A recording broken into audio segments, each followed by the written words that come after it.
Chambre civile. N.O. Julie Lévesque, personne physique. Demanderesse. C. Francis Pilon, personne physique, ayant une adresse professionnelle au 612, rue Saint-Jacques, Montréal, district de Montréal, province de Québec, H3C4N8. Et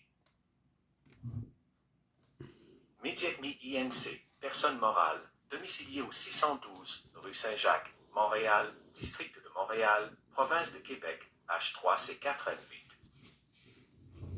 Défendeur. Demande introductive d'instance en injonction permanente et en dommage à 141 CPC. À l'un des honorables juges de la Cour supérieure, la demanderesse expose respectueusement ce qui suit. Résumé du dossier. 1. En novembre 2022, le défendeur Francis Pilon, ci-après appelé le défendeur Pilon, a publié des gazouillis sur le réseau social Twitter dans lequel il qualifiait la demanderesse de complotiste, d'adepte des théories du complot et de conspirationniste notoire. Ces gazouillis. 2. Étaient fautifs, diffamatoires, portaient atteinte à la dignité de la demanderesse et étaient discriminatoires envers elle.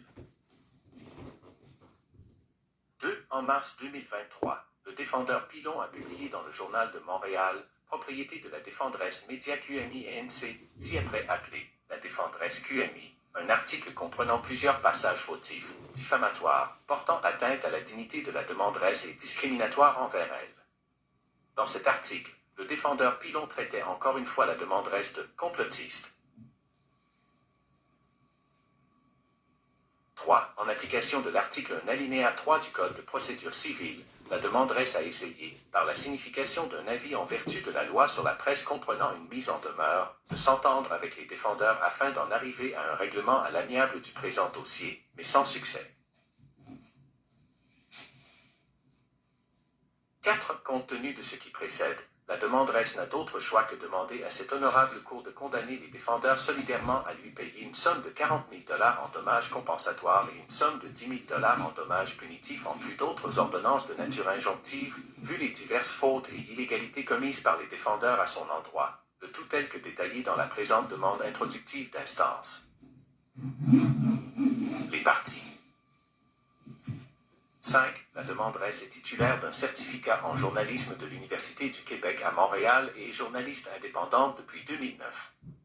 Depuis 2017, elle administre et publie du contenu sur le site internet https://tribunaldelinfo.com/.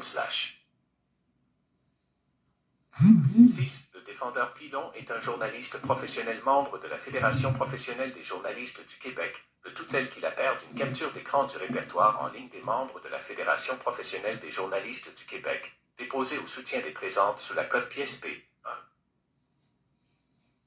7. La défendresse QMI est une société par action œuvrant dans les services liés aux médias, le tout tel qu'il appert d'un document intitulé État de renseignement d'une personne morale au registre des entreprises pour cette défendresse, déposé au soutien des présentes sous la cote pièce P2. 8. La défendresse QMI publie le Journal de Montréal, le tout tel qu'il appert de la pièce P2. 3. Les faits 9.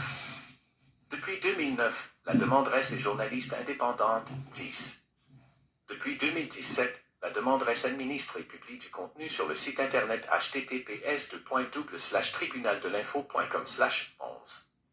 Le 3 novembre 2022, le défendeur Pilon a publié sur le réseau social Twitter les 3 gazouillis suivants à l'encontre de la demanderesse. Premier gazouillis, la complotiste Julie Lévesque, qui se prétend journaliste, compte participer au congrès de la @FPJQ ce week-end. Elle est maintenant outrée que la Fédération ne tolère pas les attaques personnelles ou insultes entre les participants. Mais à quoi joue Madame Lévesque? Capture d'écran d'un article écrit par la demanderesse. Deuxième gazouillis fait intéressant. Elle est interviewée dans cet article de Radcan publié en décembre 2016. Julie Lévesque était déjà une adepte des théories du complot à l'époque. Ici, elle confie ne pas croire à la version officielle des attentats du 11. Cette émoticône d'une personne. Ici.radiocanada.ca, nouvelle spec. Capture d'écran d'un reportage écrit de Radio-Canada. Troisième gazouillis. Elle a d'ailleurs lancé le site Tribunal de l'Info en 2017. tribunaldelinfo.com/2017/04/ comme on peut lire ici. Julie Lévesque est une conspirationniste notoire au point de nier les attaques chimiques en Syrie. Émoticône d'un visage confus.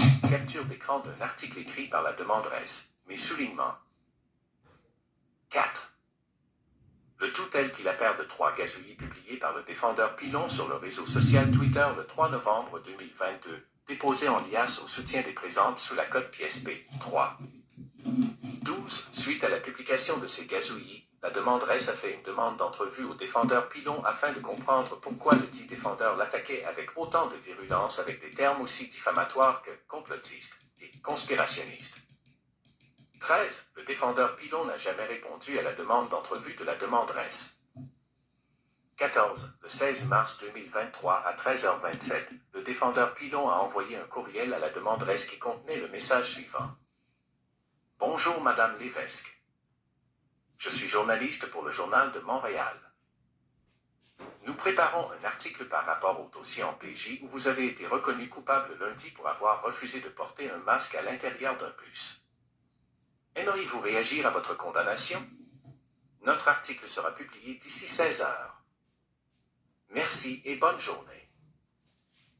Le tout tel qu'il a paire d'un courriel envoyé par le défendeur Pilon à la demanderesse le 16 mars 2023 à 13h27, déposé au soutien des présentes sous la cote PSP 4. 15. Le 16 mars 2023 vers 15h35, la demanderesse a pris connaissance du courriel PSP 4. 16. Le 16 mars 2023 à 16h13, la demanderesse a répondu au courriel PSP 4 avec le courriel suivant envoyé au défendeur Pilon.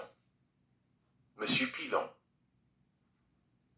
je viens de recevoir votre message. Vous m'avez laissé très peu de temps pour vous répondre, ce qui va à l'encontre des règles de base du journalisme. Je vous ai moi-même fait une demande d'entrevue lorsque vous avez publié des propos diffamatoires à mon endroit lors du congrès de la FPJQ. Vous ne m'avez jamais répondu. 5. Visiblement, vos paroles et vos gestes confirment d'une fois à l'autre que votre seul et unique but est de détruire ma réputation. Pourquoi ne vous êtes-vous pas intéressé à mes 2 contraventions annulées, dont celle qui confirme que je suis journaliste et non pas une prétendue journaliste comme vous l'affirmez? Votre intérêt à géométrie variable n'a d'égal que la propension de Québécois à faire de la propagande haineuse sur tous les opposants aux mesures. Je répondrai à votre article par mon propre article et probablement une avalanche de plaintes au Journal de Montréal. En attendant, je vous invite à lire cette décision du Conseil de presse qui confirme déjà votre première faute déontologique. https://conseildepresse.qc.ca/décision/d22-09-16-1/. Les efforts déployés par la journaliste Suzanne Colpron pour recueillir les propos de Nancy Courchesse n'ont été insuffisants, tout comme le délai de réponse qui lui a été accordé. Tel que le rappelle la décision antérieure des 2015-10-051, où la question du temps de réponse alloué était soulevée, il est difficile de justifier, dans les circonstances, l'empressement que semble avoir eu le journaliste à publier ce texte, avant d'avoir pu parler au principal intéressé. En effet, considérant l'importance des accusations de faux avocat formulées à son endroit et le fait que la réputation du plaignant était en jeu, il était important d'obtenir le point de vue du plaignant, et le journaliste ne pouvait prétendre avoir satisfait à cette obligation en ne laissant que quelques heures au plaignant pour obtenir une réponse. Pour les mêmes motifs, le Conseil retient le grief de manque d'équilibre dans ce dossier. Cordialement. Julie Lévesque. Le tout tel qu'il a paire d'un courriel envoyé par la demanderesse au défendeur Pilon le 16 mars 2023 à 16h13, déposé au soutien des présentes sous la cote PSP 5. 17. Le 16 mars 2023 à 16h22, le défendeur Pilon a répondu à la demanderesse avec le courriel suivant. Bonjour Madame Lévesque. Donc, vous refusez de commenter la décision de lundi rendue par la juge Sylvie Marcotte? Au plaisir et merci. 6. Le tout tel qu'il a paire d'un courriel envoyé par le défendeur Pilon à la demanderesse le 16 mars 2023 à 16h22, déposé au soutien des présentes sous la cote PSP 6. 18. Le 16 mars 2023 à 16h35, la demanderesse a répondu au défendeur Pilon avec le courriel suivant. Vous m'avez dit que votre article serait publié d'ici 16 heures, donc comme j'ai répondu après 16 heures, je croyais que c'était trop tard. Vous me donnez un délai raisonnable pour vous répondre? Julie Lévesque. Le tout tel qu'il apparaît d'un courriel envoyé par la demanderesse au défendeur Pilon le 16 mars 2023 à 16h35, déposé au soutien des présentes sous la cote PSP 7. Partie 1.